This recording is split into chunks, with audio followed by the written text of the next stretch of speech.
Guy Groux, directeur de recherche au CEBIPOF à Sciences Po. Pendant longtemps, en France, mais aussi ailleurs, le dialogue social, c'était avant tout un dialogue qui était fondé sur ce qu'on appelait les politiques redistributives, notamment en matière salariale, afin de développer le pouvoir d'achat des salariés et d'amener une nouvelle société, ce que l'on a appelé la société de consommation de masse. Donc, grosso modo, le dialogue social, c'était surtout orienté sur la question des salaires. Aujourd'hui, le dialogue social a radicalement changé, il s'est radicalement modifié. Je dirais qu'il s'est modifié au niveau de 3 points. Premier point, c'est le fait que, comme le montrent d'ailleurs beaucoup de nouveaux accords interprofessionnels, en prenant en compte la compétitivité et la performance ou la productivité de l'entreprise, le dialogue social fait partie aujourd'hui des leviers de la stratégie de l'entreprise.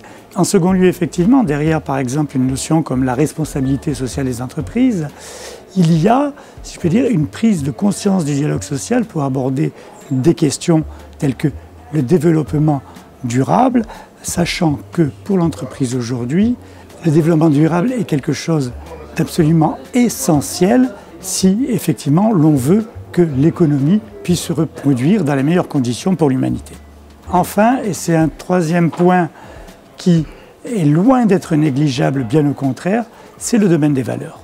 Et de ce point de vue, les valeurs, si vous voulez, par le dialogue social, elles sont prises de diverses manières. On pourrait à cet égard évoquer par exemple l'existence de certains grands accords professionnels qui concernent l'égalité des hommes et des femmes en matière salaire, mais pas seulement, qui concernent également la lutte contre les discriminations de tout ordre, ethniques ou etc., ou qui concernent encore l'embauche des handicapés qui renvoie à des principes de solidarité.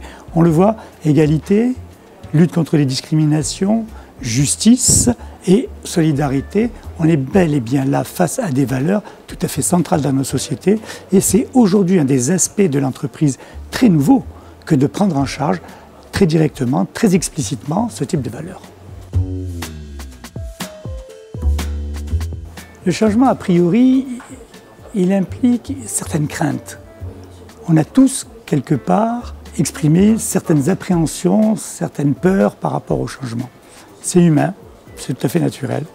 L'ouverture sur l'inconnu déstabilise un tant soit peu. Et c'est vrai que, quelque part pour l'entreprise, le changement, il implique cette crainte. Or, l'une des premières capacités ou compétences à acquérir pour un cadre qui effectivement est chargé de participer de façon très active au dialogue social, c'est d'une part de ne pas craindre le changement, de pouvoir faire face, on pourrait dire presque ce serait une devise, faire face, d'apprendre en quelque sorte à gérer les risques et peut-être surtout de savoir se saisir des opportunités pour évidemment les adapter, les retourner en faveur du dialogue social, des communautés qui peuplent l'entreprise et de l'entreprise elle-même.